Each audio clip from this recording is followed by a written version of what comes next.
Domutewera kwesekom Daziza kumusimbira Dotondera kukundifira Pamchinjiko we Kalvari Jesu anditungamira Reno resegu atese Arishamari yeini Dinotondera Kalvari Dofarira mtetemo wake Doda anditungamire Rudo rwake rwakanaka Rwayereswa pa Kalvari Jesu anditungamira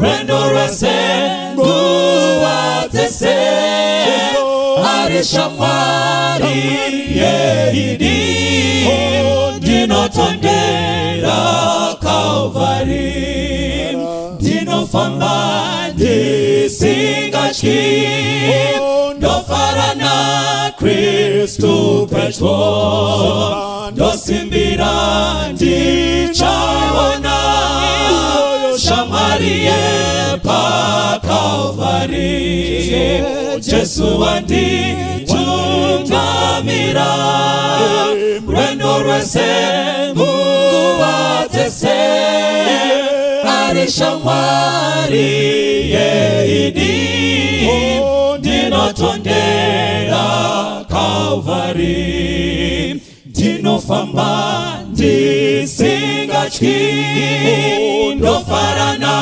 Kristu petro Dosimbira ndichaona Shamarie pa Kalvari Jesu anditungamira Rendo resengu atese Arishamari yeini Dinotondera Kalvari Jesu anditungamira Rendo resengu atese Arishamari yeini Dinotondera Kalvari.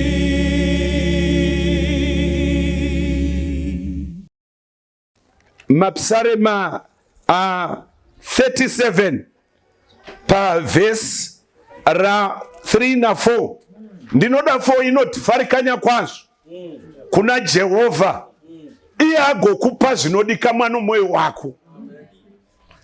Ndatini kana tiri wokuponeswa nyaya iyi yakatinakira tinoifarira tinoinamatira mumazuva tiri kurarama pana tauya pano kuorungana munyu nokupana masimba okuinda mbasa RaMwari. Takatarisana neevangelism kuti munhu wose unofanira kuhwa shoko RaMwari wamanda isati yarira agoita sarudzo. But zvaitika hezvi Jesu waita saanonoka. Chinangwa chake ndochokuti vanhu vanoponeswa timbopinda mbasa. Nokuti ukasapinda mbasa RaMwari haungaponeswi. Muchavona Mwari achitsanangura nyaya iyoyi. Kana aitsanangura ngazvitibatsire kukwedera pedo naMwari. Bhaibheri rinoti pana Mateo 24 verse 13 na 12 rudo rwavazhinji kuchatonhora nokuti kusarurama kuchawanda asi unotsungirira kusvika pakuguma uchaponeswa. Hazvina basa wava musavadha kwenguva yakadii, wava muKristu nguva yakareba uchiita basa rakanaka, usatonhora rudo, tava pamahombekombe. Wamanda isati yarira unofanira kusimukira uwedzere simba pamusoro pesimba. Galatians 6:9 inoti musaneta pakuita zvakanaka, nokuti munozocheka nenguva yakafanira kana tisingangori moyo. Soro wedu wenyaya unoti basa raMwari. Amen. Basa rani vanhu vaMwari? Iri ratakaunganira harisi basa raelder, harisi basa rapastor, harisi basa reconference kana GC. Basa rokutsvaka mweya ibasa raMwari. Vanhu vose vakagamuchira Jesu vakabhabhatidzwa vanofanira kutsvaka mweya nguva ichipo. Kana uchiverenga mukati meBhaibheri pana John 9 verse 4 inoti tinofanira kubata basa roakatituma achiri masikati, nokuti usiku hunobuya uho munhu asingagoni kubata basa nawo. Rega ndikuudza kuti usiku hunobuya hakuna unogara nokusingaperi. Nerimwe zuva tichanzwa mainingi vari kuchipatara vachinovavona vachidzoka vane ripoti inoti vari kuinda mberi nokugwara. Eldaningi vari kugwara, mukomana ari kuchipatara. Usiku hunenge hosvika. Hama yangu, kana uchiri kugona kudya sadza, bata basa nesimba. Iri basa raMwari. Rega ndikuudzei vanhu vaMwari, kana pane chinhu chichakufadza kubata basa roakakutuma achiri masikati, nokuti usiku hunobuya. Usiku usati wasvika, bata basa raMwari nesimba. Tichaverengegwa bhuku raVakorosi chapter 3 verse 23 inoti 23. Yes. Zvose zvamunoita zviite nemwoyo wose. Zvose zvamunoita muzviite nomwoyo wose. Tega. Sokunashe musingaitiri vanhu, muchiziva kuti muchapiwa naShe mubayiro wenhaka. Amen. Nokuti munobatira Ishe Kristu. Hallelujah sanga. Bhaibheri rati zvingani? Zvose zvamunoita muzviite nomwoyo wose musingaitiri vanhu asi Kristu. Muchiziva ichi muchapiwa mubayiro wenhaka yokushanda kwedu. Kana Mwari achiti zvose zvamunoita itai nomwoyo wose, Mwari wakavona vamwe vachiita basa raMwari moyo pasina, akaziva kuti pamucheto pogwendo ava ndinovarasha. Saka Mwari uri kuti kudini sangano raMwari? Zvose zvaungaita ita nomwoyo wose. Kana kuri kunamata, namata nomwoyo wose. Kana kuri kumukira prayer band, isavatsika, namata nomwoyo wose man. Kana kuri kuparidza, paridza nomwoyo wose. Vanhu vaunoona umwe humuoni mangwana. Ndati kana kuri kuimba vakomana muri kuimba navasikana, imbai nomwoyo wose muchiimbira Kristu kuti shoko renziyo ritendemuse vazhinji. Kana kuri kuita efforts, ita nomwoyo wose. Bhaibheri rinoti chose chaungaita ita nomwoyo wose. Kana kuri kupa kuvhangeri pfuma yaunayo ipa nomwoyo wose. Sapa uchikekereza, nokuti zvaunazvo hazvizvi zvako, wakapiwa nedenga. Haleluya. Teererai munzwe vanhu vaMwari, kwai chose chaunoita ita nomwoyo wose. Amen. Kana kuri kuteerera shoko, teerera nomwoyo wose uchiti Mwari ndibetserei. Sarega kuno kuchitonhora nyangwe mumuchato. Kana kuri kuda mudzimai wako, mude nomwoyo wose, haikona kumuda halfway.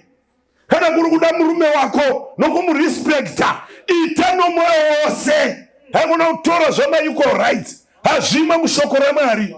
Mushoko raMwari munoti murume ide mukadzi wako somuviri wako. Iwe mukadzi remekedza murume wako saJesu. Ndozva kuti ameni yavashoma, handinei nayo. Bhaibheri shoko raMwari rinoenda mberi, rinoti ita nomwoyo wose. Dzimwe dzimudhara dzavanga dzisingadi mukadzi dzichimuda halfway, kuda waingoda zvomubhedroom chete. Rimwe zuva mukadzi wainamata ndobva dzagwara. Munoziva here kuti kana usiri productive mukati menyika ino uchinamata Mwari wava pedo nokufa? Handisi kukuhliidzirai, nokuti Luka chapter 13 Jesu anotaura nomuonde usingabereki. Kana murume ukakona kubereka mukati memba, handisi kureva kubereka vana, kubereka rudo zvibereko zvomweya. Aitika kana uchisvika pamba vana nomukadzi vati Ishe vasvika, murume wapano wasvika, haigona kusvika wakapinda huma sebhuru romudzimu. Iva munhu kwaye. Haleluya. Haigona kuva serious. Tiri munyika yaMwari wedu, ende kana tinamata Jesu unotichengeta. Nyangwe mari usina wakachona, iva munhu wakafara mani. Ipa mhuri yako rugare. Iti kana uchisvika voti baba vomufaro vasvika. Wakasvika Mandara gwara stere gomera. Zvinochi mukadzi yawedzera kusimba nouchachodya iye asingadlika. Kana ugwara unenge wodya zvishoma yangu zvawaifarira udli. Varume farai nguva ichipo. Kugwara kwakaenda mberi waenda kuzvipatara zvose, madhokota vakati home based. Rimwe zuva chimudhara chivete pamubhedha chikatarira mukadzi wacho chikavona wakagwinya. Chikavona uyu unowanikwa chete ndafo. Moyo ukagwadza. Chikati madhuve wozalapa. Madhuve ndokwedera. Obva chabata kubva kumusoro chichibata. Hei madhuve. Sengifa. Vazosala vazitapuzela. Ichokwadi vanosala vakazvitapuzela. Kana uchimupenyu zvitapuzele uripo. Ida nomoyo wose. Bhaibheri rati zvose zvamunoita, itai nomoyo wose. Nyangwe mivakadzi aikona kuti unondichembedza, itai zvose nomoyo wose. Ndareva iti ameni manapa. Bhaibheri shoko raMwari riri pachena. Rinoti haikona kukekereza. Kuchembera kuchabuya. Iko zvino farai nomoyo wose, fambai mose, tauriranai nomoyo wose, dananai nomoyo wose. Vamwe kisi yacho ndiyo kungotsvara. Kwa unondizadza mata ako. No man. Kisa nai kusvika navata. Bhaibheri rinoti itai nomoyo wose. Itai zvinoita kuti ngirozi dzifare. Shoko raMwari riri pana. Pabasa raMwari. Shoko rati itai nomoyo wose. Rekati mbotarira umwe murume tega munhu waMwari. Chronicles 25 verse 1 na 2. Murume wenzi Amazia tega munhu waMwari. Akanga ana makore 25 bata 25 years Amazia achitonga. Akabata paJerusarema makore 29 chiverega verse 2. 29 years achitonga. Iye akaita zvakarurama pamberi paJehovha. Haleluya. Asiyana kuita wose. Mamuwere 25 years Amazia anga ava mambo. Akakutonga Israeli. Verse 1 handakuzoitendera kuti ipere. Inoti wakaita zvakarurama for 29 years. Asi hana kuita nomoyo wose. Varipo vakarovogwa 20 years havana rudo nomoyo wose. Varipo vanenge kuma 30 years anongowa kufara kuma next door. Haafari nomoyo wose make. Varipo vanonamata muchechi vasina kumboeduka. Asi havana mati nomoyo wose. Shoko raMwari rinoti havana kuita nomoyo wose. Hama dzangu dzinodikamwa, hazvingafadzi Mwari kuti kana tichiimba toimba asi tisina moyo wose. Kana tinamata tichiparidza nokuteerera shoko raMwari toita tisingaiti nomoyo wose. Kana tiita maefort tinongoita kupfuudza nguva, kwete vanhu vaMwari. Bhaibheri rinoti itai nomoyo wose. Takagara kudayo denga rinototarira vagere pano nomoyo wose. Vanoti Mwari ndibetserei neshoko ranhasi, ndishandire Mwari nomoyo wose. Kana kuri kuinda kudhoka inda nomoyo wose. Kana kuri kuinda youth vari pane rema youth ita mutsva nomoyo wose. Haikona kuva youth inotengesa muviri wayo. Iva youth yechokwadi nomoyo wose. Uti pamazuva edu tiri majaya handina kubvuta zamu romusikana. Amen. Pamazuva atigere panoda Mandara nomoyo wose. Haikona kuchipa. Saka uchinonoka kurovogwa, wakachipa, wangodanana ningunobata pose. Ita Mandara nomoyo wose.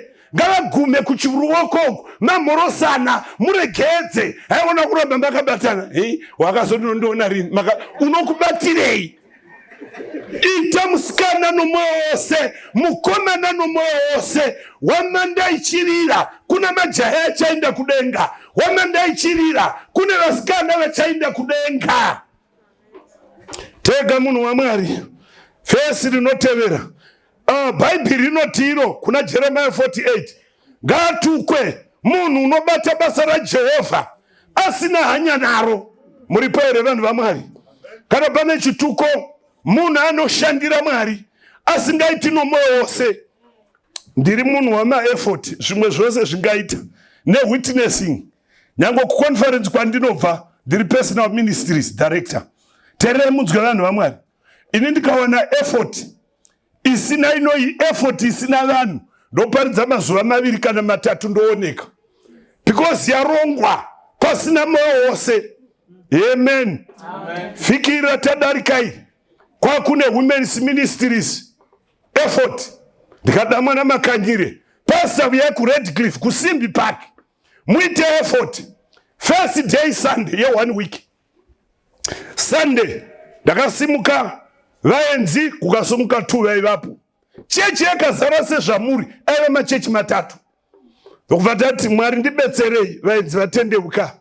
Rova ko ndokutendeuka. Ndikati mangwana ndouya koparidza maridzo 1 motsvaka umwe.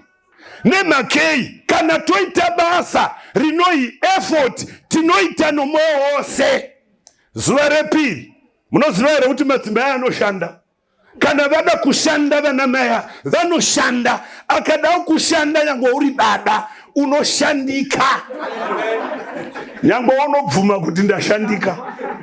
Avaziva kutamba navo. Vakabudisa shoko 2 3. Ndakawana chechi yakazara navaenzi. Guess what? Musure Sabata, just 1 week. Takababadza 98. Hallelujah. Muripo here 98. Mvuni zonga chindiudza kuti ndonopedza kungaita rukoko gunoti mavona vabhabhatidzwa norubhabhatidzo gwechokwadi. Varipo here vanoda kugamuchira Kristu norubhabhatidzo gwechokwadi kwakasumuka more than 15. Vari kubhabhatidzwa nasi. Amen. Terei vanhu vaMwari. Ndatatiite nomwoyo wose tisafanana navakomana veEmaus. Munovaziva pana 24:13 inoti pazuva iroro vaviri vavo vakanga vachiinda kumusha weJerusarema mastadiasi 60. Shoko rinoti vaitaurirana. Amen. Zvakanga zvaitika. Zvii zvakanga zvaitika? Zvokurongwa kwaJesu pamuchinjikwa nokuvigwa kwake. Vaiguma ipapo. Vaitoenda mberi voti vamwe vakadzi vokwedu vatishamisa. Unoziva kwa usingaverengi Bhaibheri rinoshamiswa nesingashamisi. Jesu anga ataura ndichamuka. Vakomana vaitaura nezvaJesu akavajoina gwendo. Nyaya munotaura muchifamba ndei kukaendea Jesu weNazareta ndiwo gaire mutogwa usingazivi zvakaitika. Kukaizvei kwa mwenzi Clopas gwendo gwakamira. Kukaendiwa gaire benzi muno usingazivi zvakaitika. Jesu akati zvei kaizva Jesu weNazareta. Wataiti handichadi kuiverenga. Waiva muprofita mukuru umbotarira pa 30 ipapo uripo pa verse 30. Uye wataiti uchatisunungura. Vatorashika nyaya. Jesu akati imiwo kusafunga. Zvasingafanire here kuitika kuti ndife ndimuke. Zvasingafanire here. Kwai akatanga parugware gogo akavaparidzira Jesu. Apedza kuparidza pa verse 30 tega munhu waMwari. Verse 30. Zvino vakati agara navo pakudya. Amen. Akatora chingwa. Kwira pa 29. Pana mashoko andinodapo. 29. Verse 29. Vakamugombedzera. Yeah. Vachiti garai nesu. Yeah. Nokuti avamadekwana. Zuva ravira. Pa 29 inotiyo pavakanga vosvika kwavaenda. Makateerera sangano. Jesu iverenge 28. Kwai kudi? Zvino vakaswedera kumusha kwavakanga vachienda. So waka mazviwa here vanhu vaMwari. Jesu wakati vosvika kumusha kuya pavo, Jesu wakaita soda kudarika. Vakamugombedzera garai nesu zuva ravira ava madekwana. Munoziva here kuti tava pedo nokumusha. Tiri pedo nokupinda nokupfigwa komutsa. Jesu muupenyu hwako anoita soda kupfuura. avakutsvaka vanorevesa. Haleluya. Akapinda nokuti vakamugombedzera. Pamazuva atiri kuparidza nawo, vanongoteerera vasina hanya unodarika, asi vanogombedzera, vanoti Jesu garai nesu ava madekwani. Munoziva matiri kurarama munomu, zuva ravira ava madekwani. Saka uchiona nyangwe vari kuchikoro zvana zvedu zvichiita upombwe, ava madekwani zuva ravira. Munyuzi munomwe mukomana wauraya mai vake akagura musoro, ava madekwani zuva ravira. Tarira uone kuvengana kwavanhu, ava madekwani zuva ravira. Tarira kushayiwa rudo kuri mukati mwemuchato, ava madekwani zuva ravira. Tarira uone kubatwa kwebasa raMwari, vanhu vasina hanya, ava madekwani zuva ravira. Hama dzangu dzinodikamwa, gombedzera agare newe. Apinda, unoziva ukakumbira Jesu akava muupenyu hwako, haasvika achigara okuvokera. Akaenda akanotora chingwa kusherefu. Haleluya. Akanamata, akavapa chingwa chakabva muruoko rwaJesu. Gamuchira chingwa mani, chinobva muruoko rwaMwari, chinokuzipira, vachingodya maziso akazaruka. Yasvika nguva hama dzinodikamwa yokuverenga shoko raMwari nokuridya. Yasvika nguva yokuchemera kuzarugwa kwamaziso, maziso azarugwa. Vakasimuka nenguva iyoyo, vakadzokera Jerusarema. Havana kuvata, havana kuneta, nokuti maziso azaruka. Ngatimbe rweyoro runotifadza, nguva shoma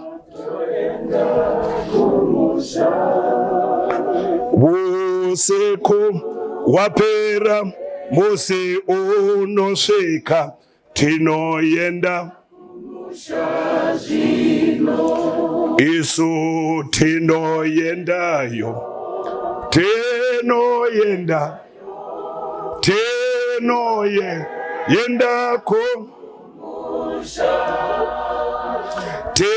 tichasangana madambudzo apera, nguva shoma tinoendayo. Sadza inotevera inoti tichaita basa ratinokwanisa, nguva shoma tinoenda kumusha. Hama dzangu dzinodikamwa, tiri mundima yaMwari. Kana uchaponeswa, usabva mundima yaMwari. Denga rakadaidzira, kanguva kadoko kachiko, iye unovuya asinganonoki. Unova zvinoita Isaiah 62 pavhesi ra6. Mwari unodada newe, unoti, unayo mukomana, inoti ndakagadza nharirire pamusoro pamasvingo ako iwe Jerusarema, havatongonyarari masikati nousiku. Imi vaedziri vaJehovha, regai kunyarara. Amen. Mwari uno ndakagadza muno muHarare, kuno kunzvimbo yekuno Plafield, ndakagadza nharirire pamusoro pamasvingo ako iwe Jerusarema, havatongonyarari masikati nousiku. Imwi vanoyeudzira zvaJehovha, regai kunyarara. Hama dzangu dzinodikamwa, regai kunyarara kuti Jesu unouya. Regai kunyarara kudanira vanhu kuna Jesu unoponesa. Regai kunyarara vanhu vaMwari kuti Jesu anorapa. Regai kunyarara kuti Jesu unopa vasina, unopa rugare, uchamutsa vakafa. Vayeudziri vaJehovha, regai kunyarara. Ndaireva mubhuku raLuka, vhesi ichitiyo, occupy till I come. Shambadza kusvika ndichiuya. Unovuya sangano raMwari, watinoparidza tiri pandima, hatikuhuniki nokuti unovuya. Nerimwe zuva apedza basa, akasimuka navakomana pagomo. Shoko rinoti haana kuinda achiva pachivande, unosimuka. Bhaibheri rinoti pana 1 verse 9. Zvino akati areva izvozvo, ndimabasa kai, akasimudzwa vachitarira gore rikamubvisa, vakasazomuona. Kwazvino varume vaviri vakabva kudenga, dzaiva ngirozi dzaMwari. Amen. Dzikati, nhai imwe varume veGarirea, makamireko makatarira kudenga, uyu Jesu akabva kwamuri akakwidzwa kudenga, uchavuya saizvozvo sezvamamuona achienda kudenga. Haleluya. Jesu unouya sangano raMwari. muri pere vanhu vaMwari. Chero vanhu vakakotsira unovuya, vanhu vakanyura muzvivi unovuya, vanhu vakava nemasecret sins Jesu unodzoka. Pana zvaka 1:7 tarira unovuya namakore, meso ose achamuona, naivo vakambaya, marudzi ose enyika achamuchema hongu. Amen. Idzidzo yakapa Jesu unodzoka sangano. Ridzai tsuri nenzwi guru, Jesu unovuya zvekare. Kana uchidzidza pana Mabasa 1, Jesu asati asimuka unoti vakomana rindirai mweya, garai paJerusarema, mupiwe chipiwa chomweya mutsvene. Vangopiwa verse 8 yamboverengwa. Papo muchapiwa simba kana mweya mutsvene wavuya pamusoro penyu. Papo muchava zvapupu zvangu muJerusarema nomuSamaria nomuJudhea kusvika kumagumo enyika. Tererai munzwe vanhu vaMwari. Jesu unoti basa iri richapedziswa navanhu vane simba. Chero ukatenga bhenzi tsva, mota inomanya isina fuel haifambi. Amen. Ndatini amai nodikamwa basa iri kuti uripedze, nyangwe moyo uchida usina mweya mutsvene uripedzi. Munoziva here kuti vanoenda kudenga haufungidziri. Amen. Ndiri kukwiridza maaramu. Kuenda kudenga haufungidziri. 19:10 yaLuka, shoko rinotiro Jesu Kristu wakavuya kuzotsvaka nokuponesa chakadii, chakarashika. Kana Jesu ava mauri, basa rako harisi ramakuhwa, basa rako harisi rokushoropodza, ndorokutsvaka nokuponesa chakarashika. Unoivona here thermometa inoratidza kuti uri mugwere wakadii, kana kuti unofamba naye, kana kuti hasati avamo. Jesu Kristu wakadii, wakavuya kuzotsvaka nokuponesa chakarashika. Vanhu vagara munguva inoi, generation yedu, wamanda isati yarira, mutsa usati wapfigwa, kana ari mauri, unowa shungu nokutsvaka nokuponesa chakarashika. Yava ndere yainda pachena. Esther chapter 4. Uneipi mkomana, verenga chero yaunayo. Esther 4. Yes. 13. Yes. Ipapo Mordekai akavarayira kuti vapindure Esteri vati, usati iwe uchapukunyuka mumumba mamambo kupfuura vamwe vaJudha vose. Yes. Nokuti kana iwe ukanyarara chose nenguva ino, vaJudha vachabatsirwa nokurwirwa nomumwe mutoo. Asi iwe neimba yababa vako muparara. Handi munoiziva nyaya iyi. Ndi Esther ari munyika youtogwa. Mordekai aimirira Mwari. Vamwe vose vaisaluta mambo, vaisaluta naHamani. Mordekai unoti handisaluti, ndinopfugamira Mwari oga. Haleluya. Bhaibheri rinoti iro kwakanzi vaJudha vose vaurawe. Pedo iri sangano richatsvakwa. Asi regai ndikuudzei, Jehovha unesu navose vanoda kuponeswa. Esther inda unotaura kuna mambo kuti hatina kupanduka. Icho ichokwadi. Munoziva here sangano harina kupanduka. Sangano iri hariti kuchechi kwedu tinoti. Rinoti Jehovha unoti ita mukadzi umwe. Zvinongarivenga. Jehovha unoti usanamata vakafa, zvakatonyogwa. 18 ya Deuteronomy inodaro. Jehovha unoti bhabhatidzwa nokunyikwa kamwe mani. Haigona kutagwa huma navaparidzi matsotsi. Rega ndikuudze munhu waMwari, iri sangano iri rinoti Mwari une zuva rake dzvene. Iri sangano iri rinoti usaita mupomwe nyangwe mari yawanda. Iri sangano iri rinoti iro chengeta muviri wako sausafodha kana kudira mumino. Amen. Haritauri zvaro, rinotaura zvinobva mubhuku. Ndipe Bhaibheri, nyeredzi yapiwa vafambi vose. Vanhu vachaponeswa, vanhu vanotevera shoko raMwari. Havatsvaki zvimwe, havateveri vanhu, havaponeswa. Nokuti Bhaibheri rinoti hakuna kuponeswa kuno umwe. Hakuna rimwe zita rakapiwa ringasunungugwa naro. Esther unoti iye, chinda Mordekai, udze vanhu vatsanye, vasadasadza. Kwemazuva ndichapinda kuna mambo. Vanhu vakatanga kunamata nokutsanya. kana ndaparara. Esther akaenda akandotaura nemakei shoko right. Kana ukanyarara nenguva ino vanhu vaMwari vachagwigwa noumwe mutovo, asi iwe neimba yababa vako haupukunyuki. Hazviri zvaEsther kaizvi, nazvi zvava kwauri. Iwe unoziva chokwadiwe kuti pane nyaya inofana kutetwa yezuva dzvene raMwari. Pane nyaya inofana kutetwa yezvinodliwa nezvisingadliwi. Kana ukanyarara nyika ino iri muchitema, iwe haupukunyuki. Shoko raMwari rinotiro kuna 1 Samuel chapter 14 pavhesi ra6 munozwa basa richatiwa navashoma. Mwari hatsvaki mhomo, unotsvaka vane moyo inopisa. Haleluya. Hatizoponeswi sesangano, hatizoponeswi sefamily, tinoponeswa one by one. Haleluya. Wada Mwari moyo ukapisa, Jesu ndo achashandisa. Inzwa Jonathan achitaura 14 verse 6 tega. Zvino Jonathan akati kujaya raibata nhumbi dzake dzokurwa nadzo. Yes. Handei tiyambukire kuboka ravarwi ravasina kudzingiswa ava.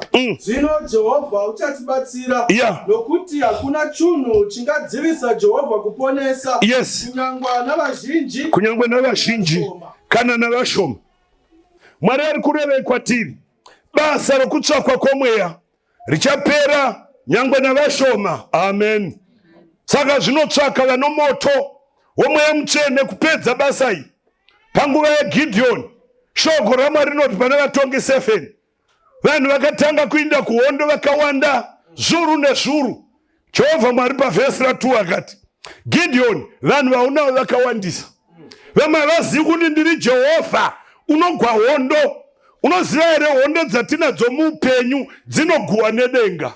Hakusi kugona kwako kuti vana vapase chikoro. Vamwe vanototi nzinza rokwedu haaseni ndarova chikoro metsi ndandichidambura.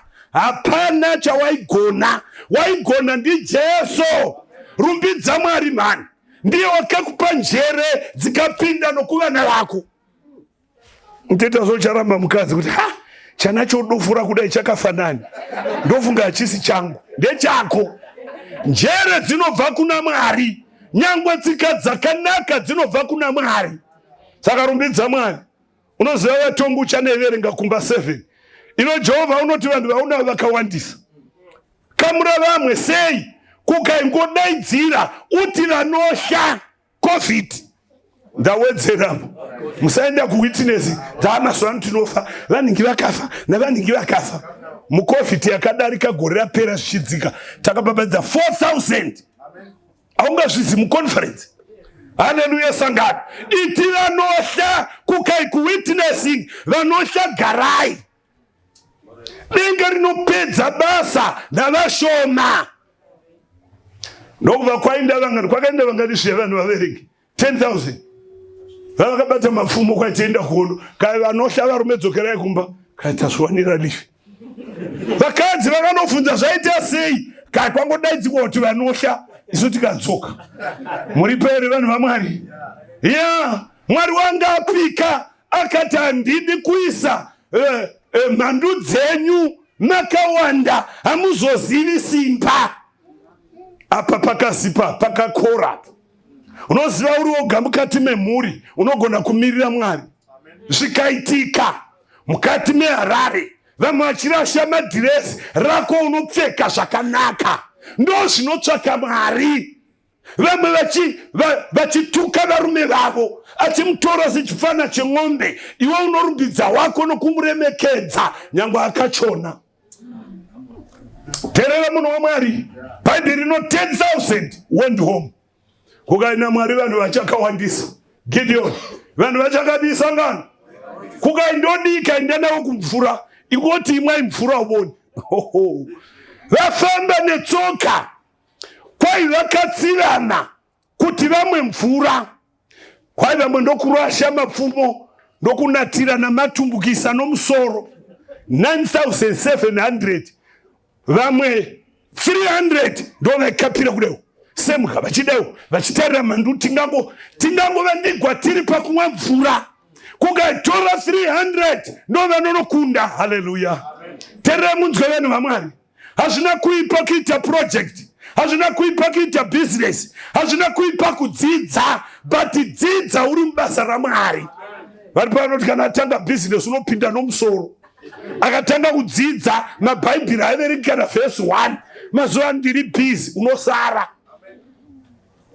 Vakomana vaimwa mvura, havana kuimwa here, vaimwa asi vakabata pfumo vachiringaringa. Haleluya. Mabasa ose ita, dzidza uri mubasa raMwari, shanda uri mubasa raMwari, denga rinofara. Kukaikondo kwacho kaitorai zvimapoto kana kuti zvimahari zvisina chinhu, moisa zhenje romoto, motarira kuna Gideon. Gideon waingodaidzira munondo waJehovha nowaGideon. Kwai hondo yakanga yauya kuna Gideon, kuwanda kwayo kwakaita semhashu, sejecha regungwa. Gideon waenda kuhondo. Kwai Mwari wakati ndoda kuradza Gideon kuti vanowina hondo havawini voga ndini. Madzimambo akanga akokana kogwana Gideon vaiva vazhinji kwazvo. Kwaka Gideon, imboburuka usiku undowa nyaya dzavanotaura kumatende. Vaburuka nomukomana wenzi Pura. Amen. Kwai chinosvika kutende nokuteerera. Akawa rimwe richiti, shamwari, ndarota hope wena. Kawarota dzei? Kandarota chingwa chebhari chakabikwa. Kwai chichikunguruka kudai chichiuya kumatende edu chingwa. Kwai chikarova tende chikaritsindikira. Kukaino umwe, shamwari, hapa hachisi chingwa, munondo waGideon taparara. Kwa Gideon akamanya, akadzokera akati vakomana handei, Mwari watipa. Haleluya. Kwa ipa vakasimuka vasati vaposha pfumo, denga rakakanda confusion. Kwa varume vakabayana pachavo, vakapedzana, vamwe vakatiza. Hama dzangu dzinodikamwa, nyaya yewitnessing nokutsvaka mweya haisi yedu. Chedu unoda vanhu vari serious, vanomuka nousiku vachinamata, vanobuda vachiinda kuwitnessing. Mweya mizhinji inowanikwa. Tabva mukomana tava pana mabasa 5. Tererai munzwe vanhu vaMwari. Korena pedyo yominda yazara ya Eva yese muba nezvene. Mira ipapo sangano. Pamazuva avadzidzi, Jesu aenda kudenga. Kwakasara vakomana vana Petros nana Pauro, magandanga akatendeuka, vapinda mubasa raMwari, vakariita nomwoyo wose. Makanditeerera sangano raMwari. Bhaibheri rinoti unomuziva Peter? Peter ndiye wakumboramba Jesu. Peter unomuziva here? Ndiye wangorizimunira handirizivi rutatu. Asi makorokoto Peter wakatendeuka. Unoziva here mundima yaMwari? Usatarira zvawakambotadza. Unogona kutendeuka Mwari akakugamuchira. Chapter 5 verse 12. Imboteerera unzwe vakomana, mweya mutsvene wagara pamusoro pavo. Tega. Zviratidzo zvinoshamisa zvizhinji zvakaitwa pakati pevanhu namavoko avapostori. Unozviwa here? Vose vaive nemwoyo mumwe. Chambireende pa14. Vatendi vazhinji kwazvo, varume navakadzi, vairamba vachiwedzerwa kuna She. Mazviwa here sangano? Mweya wadurugwa. Bhaibheri rinoti iro, vadzidzi vakaita zvikuru, vatendi vakawedzerwa kuchechi. Kana ukavona chechi yenyu yakarongeka, prayer band iripo, vaimbi varipo, navaparidzi muchidana vanoera, musingawedzeri hamuna mweya. Inongova programu isina mweya, isina moto. Kunodiwa mwene wevhangeri mweya mutsvene. Uripo murume wakaenda parailway station, aida light kudai, achitira mota dzisapinda kana chitima chouya. Aimukira zuva rimwe nerimwe kana chitima chopfuura achidai achiwevha. Nerimwe zuva akanonoka akavatisa, chitima chakabuya, ndobva angonunga lambi rake ndokutanga kuwevha. Mota dzichipinda dzikarovha, pakafiwa.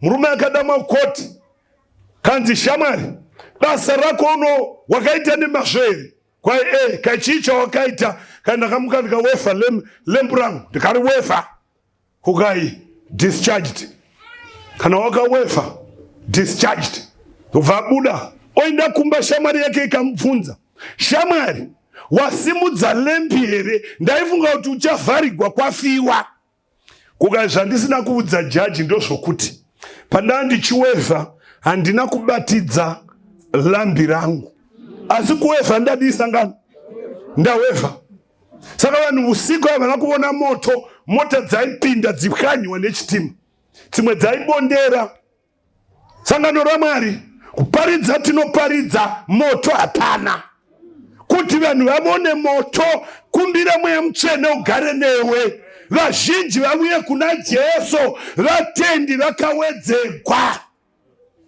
Verse 15 tega munhu waMwari inoti tiri pana 5 ipapo yamabasa nokudaro vakatakurira varwere munzira dzomumusha famba vakavaradzikapa mubhedhana panhovo kuti kana Petro achiswederapo kunyange nomumvuri wake bedzi amen udzikatire mumwe wavo. Verse 16 navazhinji vamaguta akapoteredza Jerusarema vakaungana vachiuya navarwere vaitambudzika nemweya yetsvina vaporeswa. Romans 15 musaira verse 4 zvakanyogwa mubhuku iri bhaibheri rinoti zvakanyorerwa isu hamuna kusviwa imi izvi zvakaita vana Paul zvakanyorerwa isu kuti tinogona kuzviita elda. Peter anga isingiroziman Kita aitovawo munhu wakambosha akaramba Jesu but atendemuka mweya waburuka shoko raiti akagonza unopfuura napano pabhurafiro vanhu vaiuya navagwere anga asinganamati vaisa kumumvuri vopona. Ipa handisi kuti ndiri ndoga vanhu vaMwari. Sangano ranhasi tinoungana namaelda namafundisi takakomba madhimoni rokuudza kuti handindi. Mwari wavenga here sangano ranhasi? Ini ndine hana kurivenga. Matombo achatendeuka kana taita basa tinomweya. Muripo here sangano? December kuma 20 ndakaenda kwaSiabua kwakanga kwaitiwa VOP vanhu vakaregwa vachiinda ndikati hazvigoni vandopuwa mabhaibheri vachienda ndikati unganidzai vose ndokuungana ndokubva taparidza tikati mumvura kana wada kutevera shoko raMwari 51 people vakatendeuka vakabhabhatidzwa.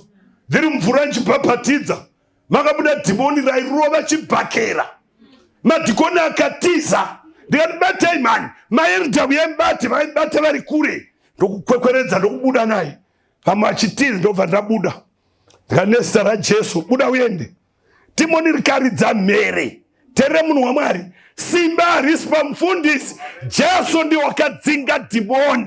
Zvinoda vanhu vanokutenda kuti hakuna chigwere chiri stubborn pana Mwari.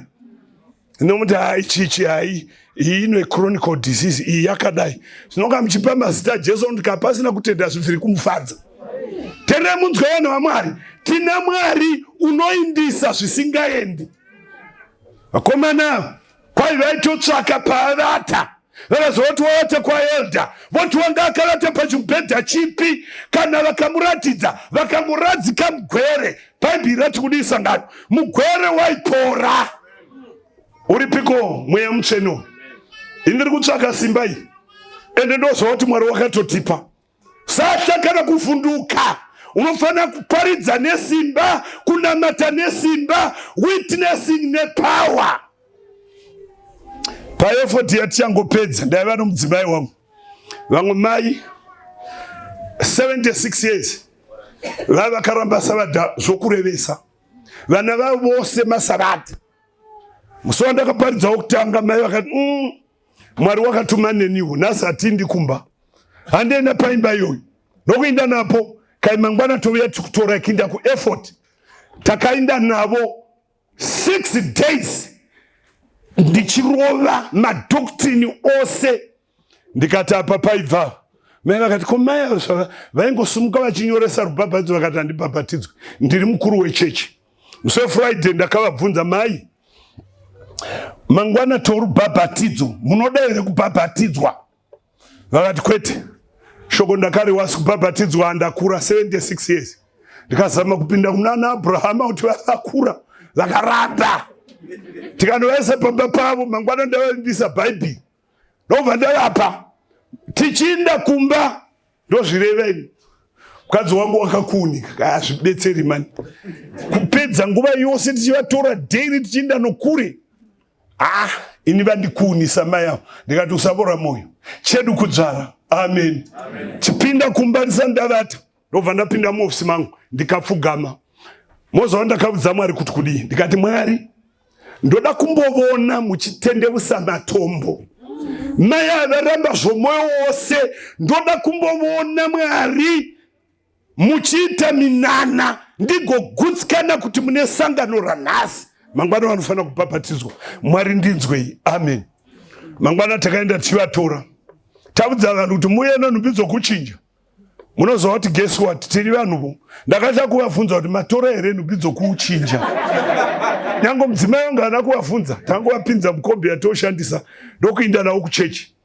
Pachidzidzo ndakazama mutovo ose kutsetsa nyaya dzokutungamiriri dzipi nedzipi ndikagutsikana kuti pano Mwari ndaita. Pamharidzo kwainotsvakwa Mefibhosheti wakaremedzwa naneni. Kwaitsvakwa munhu akaremedzwa navatungamiri vanorera. Munoziva kuti vanhu vose vanoda Mwari, but vakaremedzwa naneni, vakaremedzwa navafundisi. Munguva yehondo ndichineta ko ndobva vasimuka. Ndakaita ko yakanga ichireva izvi. Hamuna kundiwa futi. Yaireva izvi. Handi pakati pevhiki vaimbosimuka vakambonyoresa. Ndikati vose vakanyoresa uyai kuno. One vanoda kubhabhadzwa futi uyai kuno. Ine 2 in 1 muiona nyaya. Muparidzi une simba rokuronga mazana. Ndapedza vanhu vachinyogwa tapinda muchechi. Ndakasvika pari ndikati mai, mauya here nenhumbi dzokuchinja. Ndandava nechivindi ndapedza kuparidza. Kuka ndavuya nadzo. Ndakaita sendisina kuzviwa. Ndikapana. Takavabhabhatidza every 5 o'clock. Ndinavo pamunamato. Vechechi yavo yeBethsaida, sorry kureva zita, vakabuya vamwe bva masvingo, vamwe vachibva kupika mufundisi mbouya mundibetsere. Ndoreva here zvimwe ndichazvireva masikati. Regai ndinyarezvi. Regai ndikuudzai vanhu vaMwari, kana mweya mutsvene waburuka, matombo anotendebuka. Hapana chandichadzivisa matriki evangelism kunze kwomweya mutsvene nokunamata. Muripo here vanhu vaMwari? Ipapo ukapashote nyange mavhesi akawanda sei vana vatendebuke. Zvinoda simba. Muripo here? Riripi simba vanhu vaMwari?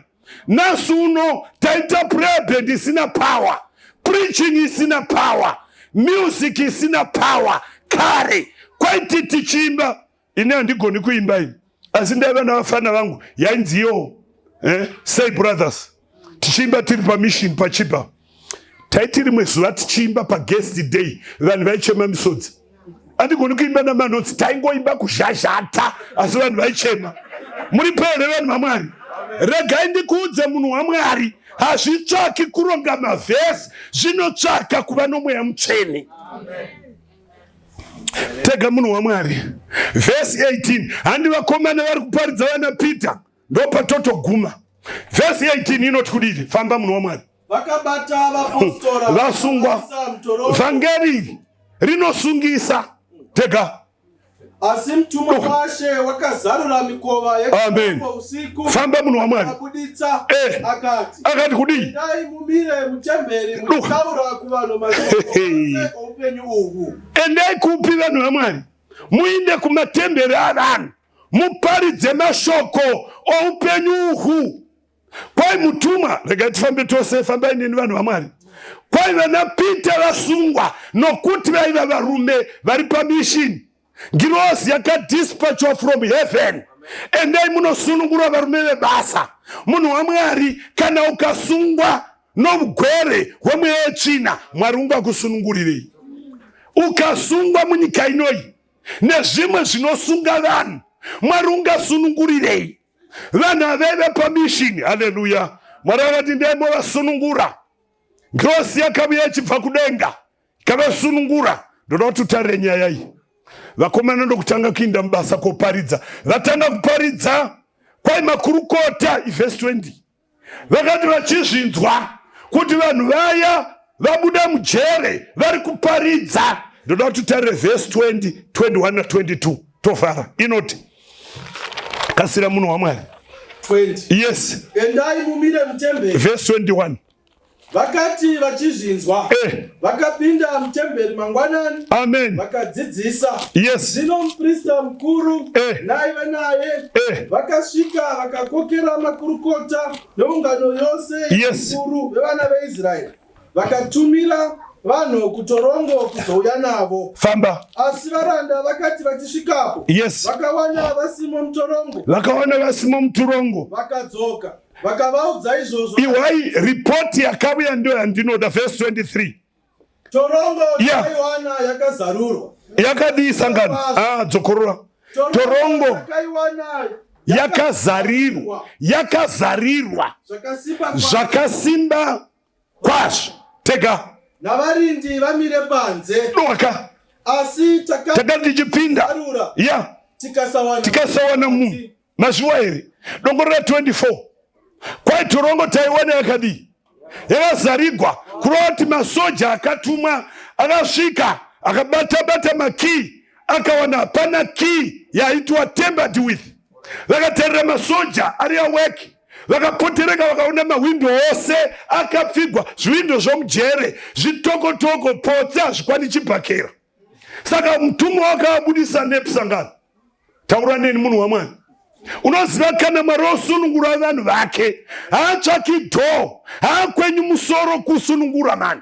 Kana Mwari osunungura akabudana pamudhuri hapasari pano mutsemu, panosara pakavharika. Unai musununguri waIsraeri. Mangwanani ano unoda here kusunungurwa upinde pamishini yaMwari. Vakomana vakasunungurwa mujere hapana dhoo rakazaruka. Kana Mwari wokusunungura haatsvaki mukova. Una Jehovha Mwari El Shaddai ndi Mwari wezvose. Uripo here pakati pedu unoti Mwari ndisunungureivo ndipinde mubasa. Simuka tinamate. Musandipfuurate henzi inzwaindo chema apo madaidzava enemo sandipfuure. 32:27 yaJeremiah inoti tarira ndini Jehovha Mwari wenyama yose. Pane chinhu chingandikona here? Is there anything too hard to me? Panguva ino wakamira. Tina Jehovha Mwari usina chinoranda. Muripo here vanhu vaMwari? Unozvitenda here kuti Mwari une simba? Varipo vakasungwa pakati pano, vakasungwa pamwe nemweya yetsvina, vakasungwa nyange mumichato yavo, vakasungwa nyange padzidzo dzavo, pamwe kushayiwa school fees but njere dziripo, vakasungwa pakutsvaka pakuwana mabasa. Iwe unoziva chakakusunga. Unotenda here kuti Mwari une simba rokukusunungura?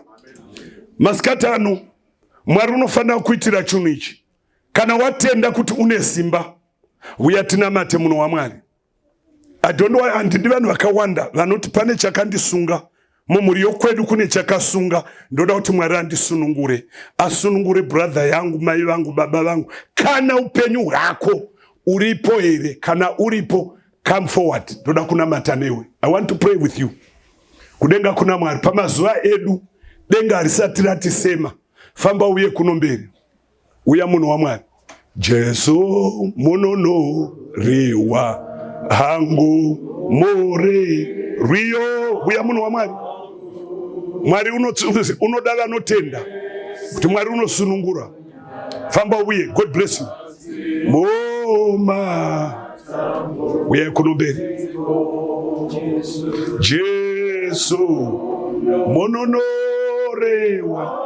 wango mborereyo rangu handina imwe hama enopi. Kana uri muenzi uri pakati pedu uchiti Jesu ndamuda, famba wouye kuno mberi. Famba uye munhu waMwari tavakunamata. Kudenga kuna Mwari une simba rokusunungura. Mwari ngaakombore. God bless you. Kana ndawa mudi hima apo hondina hochema Jesu mononore wango morereyo rangu handina imwe hama enopi. Apo ndava kunamata udza Mwari zvaunoda kuti akuitire. Ngatitorei uso tinamata. Baba vedu vari kudenga, ndimi Mwari paugaro hwenyu utsvene. Shoko renyu ratiro. Ndimi Mwari wenyama yose. Pane chinhu chingakukona here? Vana venyu vafamba havana kuringa muparidzi, vauya kwamuri Jesu une simba rose. Turai mitoro yavanayo, vaitirei zvakanaka, sunungurai vakasungwa mukati medzimba, kumabasa, mudzidzo, muupenyu, muurwere. Munogona kusunungura masikati ano. Hatikahadziki, hatimbokuidzii nokuti simba racho munaro. Toda kutendai Jehovha. Vauya kwamuri vasadzokera vakadaro, ngavadzokere vasunungugwa. Hamuna kuvenga sangano ranhasi Mwari, mukatenda rana Pita Mwari vaisunungura nomumvuri chete. Zuva ranhasi tiri kunamata kuna Mwari mupenyu, iye muJesu mune ropa rakadeuka paKalvari. Vana venyu vatura zvose muruoko gwenyu. Toda kudzokera kudzimba dzedu.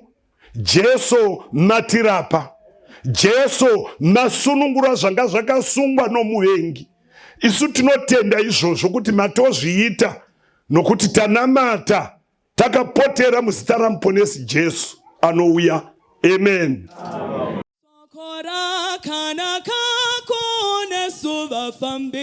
Apo tinoenda pasipo, asi Muponesi achazouyazve kutonga umambo wakewo. Arikuuya nekukasika, Jesuzve arikudzoka.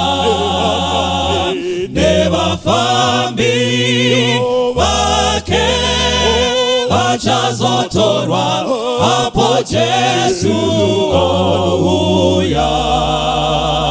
Makuvire apo vanorara, vafambi vakafa naKristu. Vachazarurwazve vanhu vanomuka, vachapona pamwe naJesu. Arikuuya nekukasika, Jesuzve arikudzoka. Nevafambi vake vachazotorwa apo Jesu ouya.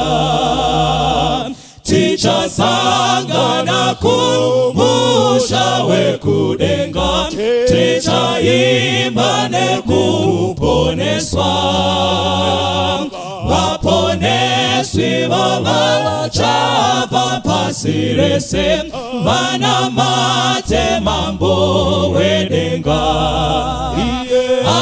Arikuuya nekukasika, Jesuzve arikudzoka. Nevafambi vake vachazotorwa apo Jesu ouya. Hallelujah.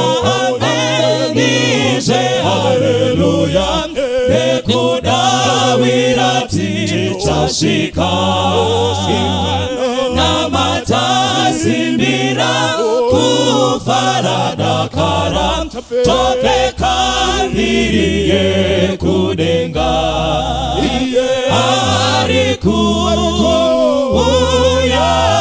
kukasika Jesuze arikutoka newafambi wake wachazotorwa hapo Jesu ohuya arikuya nekukasika Jesuze arikutoka newafambi